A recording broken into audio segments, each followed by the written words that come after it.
Welcome to the official podcast of PHP Architect. Join us to listen to the latest news and tech talk from our conferences, the magazine, and wider PHP community. You're listening to the PHP Podcast, episode 23.1.1, bringing you the latest insights into the PHP Architect magazine, conferences, and more. I'm your host, John Congdon, and with me is my friend and business partner, Eric Johnson. Eric Van Johnson. Eric Van Johnson. I love your middle name. I've had it all my life. I'm happy with it too. All right, let's talk about our podcast. We're going to change it up this year. Let's change it up a little bit. We've, in the past, our PHP podcast has been centered solely around the release of a magazine. And we have decided we are going to change that up and be a little more free-flowing, conversational. I like that idea. I like it too. Yeah, it felt, the podcast before felt a little stiff to me as far as like the conversations we had, and we tried to focus on specifically on that magazine's release every month and talk about the articles. And we're still going to do that a little bit, right? We're still going to talk about what we're working on for that month's release and some of the articles that are coming out. It just won't, that's not what the podcast is going to be about now. It's really going to be about us running this business and some of the joys and challenges.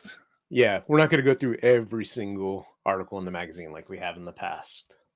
Right. But before we get too deep, I want to apologize to anybody that is on our mailing list that may have been frustrated with us last month. We try very hard not to abuse our mailing list. We send a couple of emails a month. You get on some mailing lists and you're getting an email every single day, which is frustrating. Last month, I was so excited about PHP Tech and announcing all the keynotes. And we have 4 keynotes at PHP Tech, 3 opening and 1 closing. And I wanted to get the information out there. I didn't want it being stagnant. So I scheduled an email like every hour for 4 hours. And I got a couple of responses of people that were very unhappy with us. So I want to apologize if you felt like we were spamming you then. I will try not to do that again. I'll try to be a little more prepared and schedule them out, not so back to back. Also, something else we didn't talk about, and I want to follow up on that, John. We are doing a video version of this podcast before. In the past, I've taken the audio podcast and I've put some visuals to it. This time it's John and I talking. So if you're listening to the audio podcast, pop over to our YouTube channel at youtube.com/phparch, ARCH, and subscribe, because we're going to try to do 2 podcasts a month. Don't hold us to that, but 2 to 3 podcasts a month is the goal, and we'll see how it goes. But kind of along that same line that you were mentioning, John, as far as spamming, it's funny you should bring that up.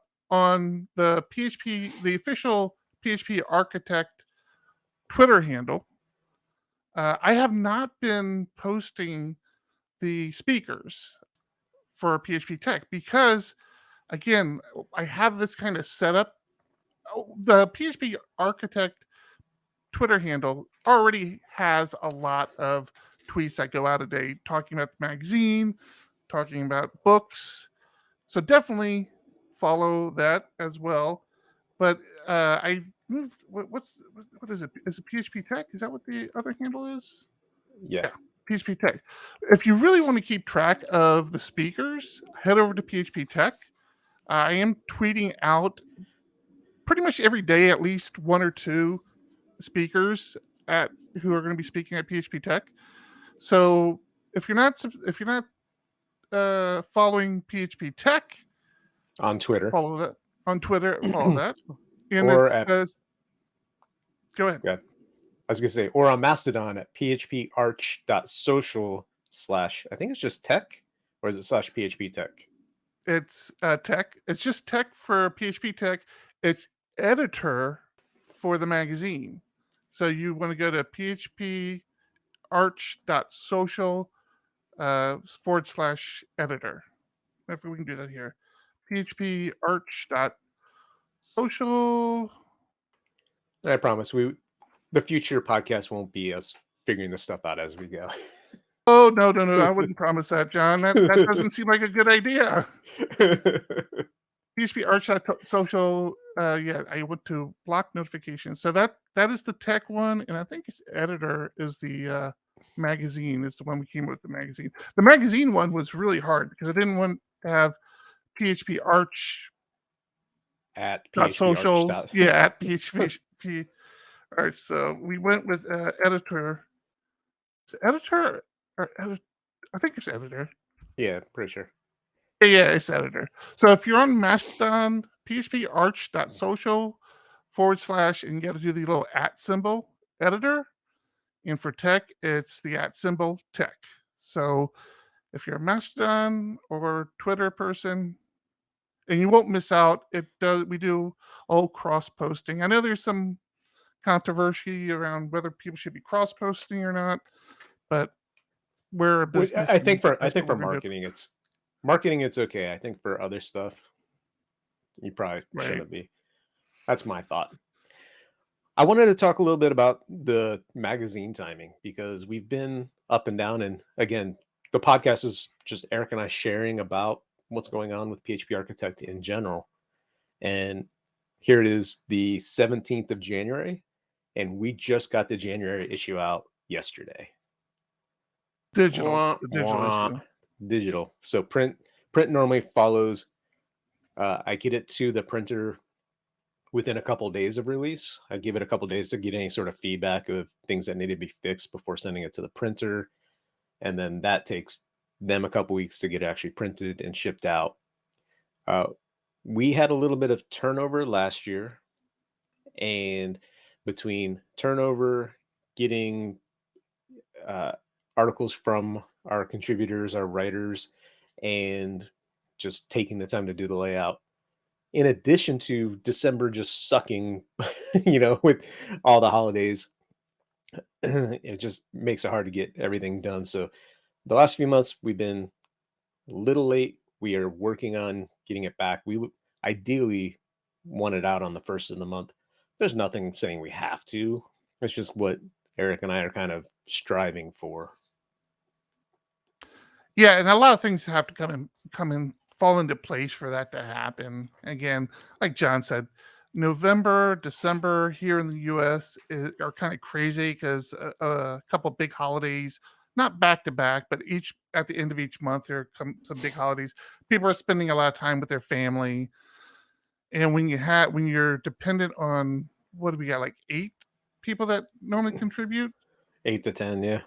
Yeah, it's just not we're not always going to hit that mark, so we're working on it. We're gonna try. I don't think a lot of people knew or know. Maybe we can talk about the process a little bit. That the print version actually doesn't mail out when the digital version is released. I think a lot of people are under the assumption when the digital version is released, the print version has been mailed. And if you're a subscriber to the print version, it may confuse you why it takes so long for it to get to you. It's not necessarily that it's taking so long. To what John mentioned earlier, we hold on to it for a little while because a lot of times people will ping us with little issues in the digital version that slip through our monitoring of it. We'll fix those, and we try to fix as many of those before actually sending it to the printer. So we'll hold on to it after we release the digital version for a couple days. Typically, it's been longer. Like certain people have forgotten to send it to the printer, but we try to only hold on to it for a couple of days, and then we send it to the printer. And then there's a whole process they have to go through. So we do that to benefit you, so that the print version is as accurate as can be. Things still slip through, but just wanted everybody to know that. Yeah, and we're only human. We're a very small publishing company. I mean, we don't we're not professional publishers outside I of say we do this monthly. no, neither one of us have been trained to do this or even had like the desire to do it. It's not like we studied it in school or anything. Right. But it's been fun. It's an experience. Oh, I love it. I am And the so happy right now, and the amount I professionally. still learn every month when we do this is like I find faster ways to do things, get a little bit easier to get the release out. So hopefully, if we can get the stars to align with getting articles into our hands to publish, we can get the magazine out faster. And speaking of getting articles into our hands, this whole magazine is written by people in the community.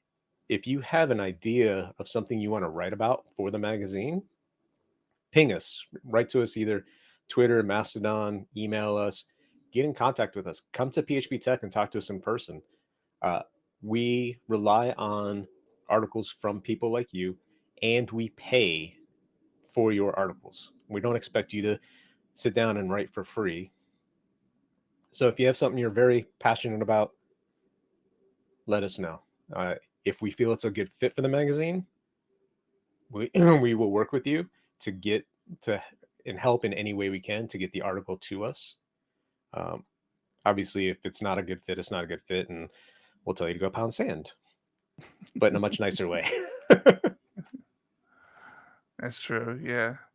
Yeah. I mean, it's fun. It's your opportunity to kind of get some. I mean, it's always cool to have it under your belt that you wrote for a professional magazine, and I think that's fun. And same thing and with it may speaking. and it yeah, and it's one of those things that may help when you're out on the job hunt and you're talking to them. You're a published author in a PHP magazine. You if you speak at a conference, you're a speaker. So all of those little things help build your profile long term. Mm-hmm. So Yep. always looking for new content. Always. And let's do that as well. I mean, we are a magazine for the community. If you have a local user group and you've always wanted to like speak at a conference or write for a magazine, take a topic and offer to speak at the user group. User group organizers, they work hard. Again, that's all community driven. That's something that they're doing because they're passionate about it. They're passionate about the community. And just as a community organizer, you have no idea what a relief it is to have people come to you to offer to present. So it's a nice little kind of ramp up, right? You present at a user group, maybe you write an article for the magazine, and then you can speak at conferences. You can build up to it. It's a thing. Speaking of conferences, Eric and I are There's putting conferences. on PHP Tech in Chicago in just a couple of months. It's crazy how It's fast that's coming up approaching. Uh, so fast. PHP Tech at the Sheraton O'Hare in Chicago. I started going to this conference back in 2010, and it absolutely changed my life. Uh, I would Mhm. not I would not live in San Diego. I would not be friends with Eric had it not been for this initial conference. And I know it sounds dramatic, but where I was in life at that point, I was almost stuck where I was. Like I had imposter syndrome to the nth degree. I felt like I'm lucky to be where I'm at. I'm not going to go looking. I didn't want to look for a job. I didn't want to take any risks. I'm going to stay right here in my safe bubble. Mhm. Go to a conference and I start learning so much more. Not necessarily just about PHP, but about the community, about myself, and it just helped me kind of break out of that cocoon and start to grow. And it's like within a year, I decided I'm moving. Like this is what I want to do. I'm gonna move. Next thing you know, in San Diego, starting a business. 10 years later, buying PHP Architect, and I'm just like mind blown. Yeah, I'm excited. Do we have any news to share? I mean, things are kind of moving along. We got all of our speakers set up. So if you're interested, you can go to tech.com tech.phparch.com/speakers to see the speakers. You can even start to kind of get an idea of your schedule, but the schedule can change between now and then. This is the schedule as of today, and we're not planning on changing it, but people drop out, things need to be moved around, people might be coming in later, so we might have to move talks around. But in general, you can almost plan out your entire trip to Chicago right now by going and looking at the schedule. And that reminds me, there's an app that you can download for your phone. I need to get it on here. Get it linked so people can download it, because I think on there you can actually save which talks or presentations you want to attend. And then it gets really cool as you get closer. It tells you, okay, here's what's coming up and here's what you're planning on going to next. So remind me. I need to get that done. Sure. And if you've ever been to a tech in the past, the tech in Chicago in the past, it's the same venue. Mhm. It's a nice place, easy to get to from the airport. They have a free shuttle, so you just jump on, and it's like a 5-10 minute ride to the venue. It's very very quick. And I think the last thing I'll say about tech, unless you have more, John, is we're always looking for sponsors. So if you work for a company that might be interested in like getting their name in front of a very focused group of PHP developers and business decision makers, reach out to us, and we'd love to have you as a sponsor of Tech 2023. Or if you want to advertise in the magazine, reach out to us there too. That's always looking true. for a little help there. Yeah. Speaking of the magazine, I know we're trying to keep this, a little on the shorter side than our usual podcast. If you don't know Eric and I, we do PHP Ugly as a podcast, and we've been doing that for what, 6-7 years now. Yeah, it's been a while.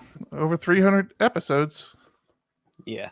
So anyway, we want to keep this one a little shorter, but we mentioned that January's issue was just released yesterday. So I figure we touch on a few of the topics that were in that magazine. Any articles that stood out to you? Well, obviously the one that I literally reached out to somebody and asked them to write stands out to me. We have another person who, Matt Lance, what's his name? Yep. Lenore? Lance, right? I always forget his last name. Forget his last great name. guy. He lives up in Canada. We've actually been friends for a while, believe it or not. And I asked him if he would be interested in writing the column that we kind of have focused on Laravel. Everybody kind of writes about Laravel in their column, or have the opportunity to write about Laravel in their column. But this particular column is meant to be specifically about Laravel month over month. Anyhow, I reached out to Matt and asked him if he would write a article about the tall stack, which is Tailwind, Alpine, Laravel, and Livewire. Anybody who knows me knows what a fan I am of Livewire in Laravel, and Matt was nice enough to write an article about it. And as far as the tall stack specifically, Darren, I'm actually a huge fan of his. He also does some other packages like Filament. Right? Is it Was Dan? it Dan? Yeah, I think That's you're what right. you I think wrote it's to me Dan. earlier. Yeah. Okay. He does Filament and a few other packages he's involved with. He's a great developer. I don't think he gets enough credit for the packages he creates. Filament is another fantastic package out there for Laravel. I will probably try to encourage somebody to write about that in the future. I really enjoyed the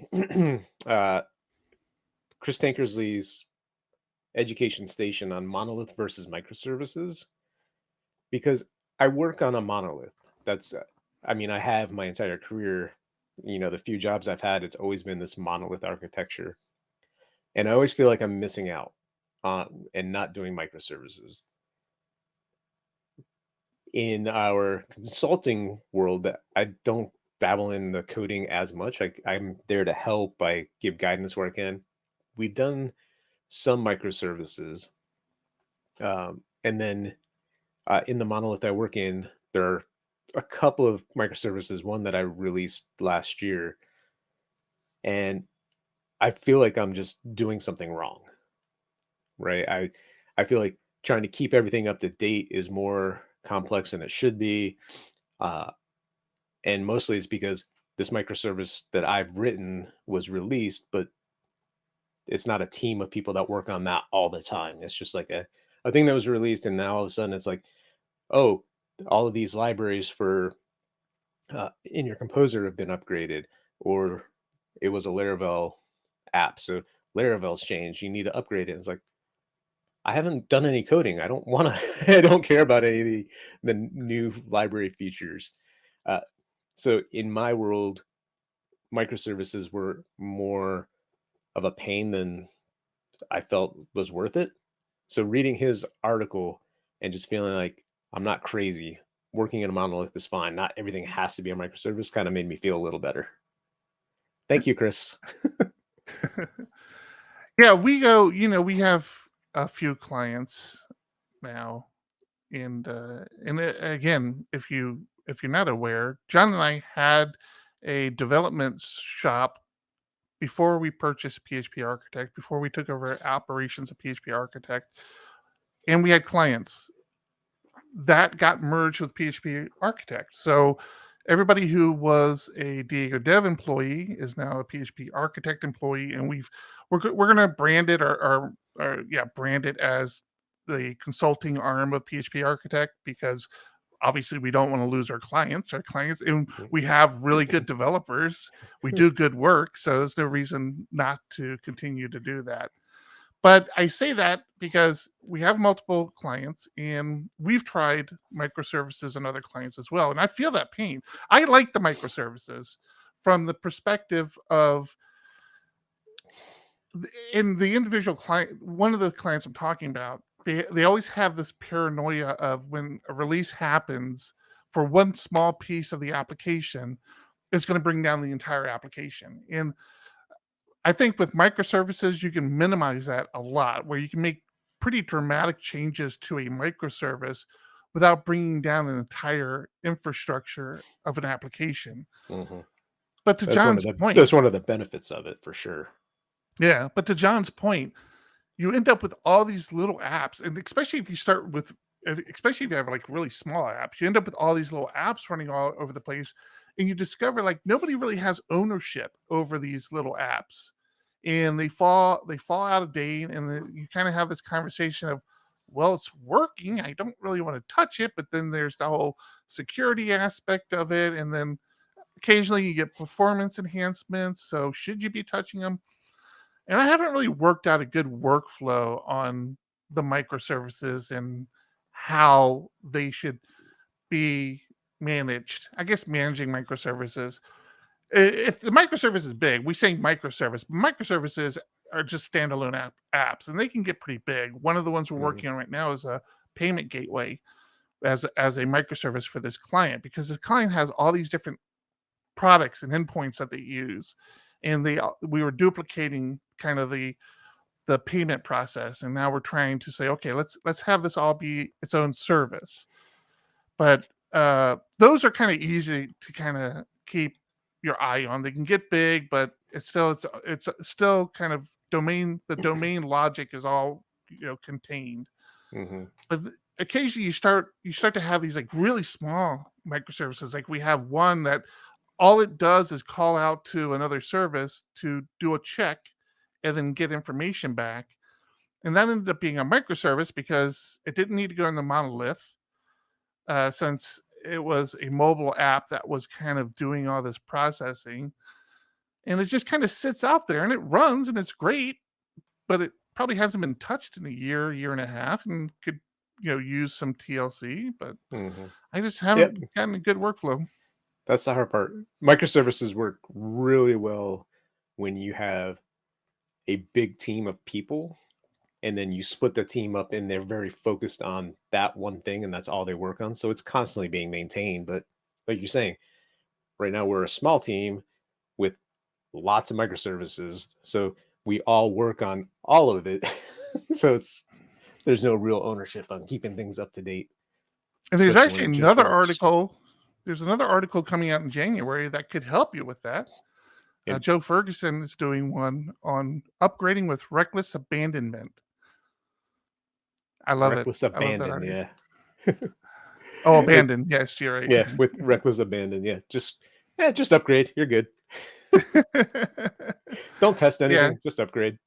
It's a I'm sure two-parter, so there's a lot of information there. This will be releasing part one, or part one's been released in the January edition. Part two will be in February.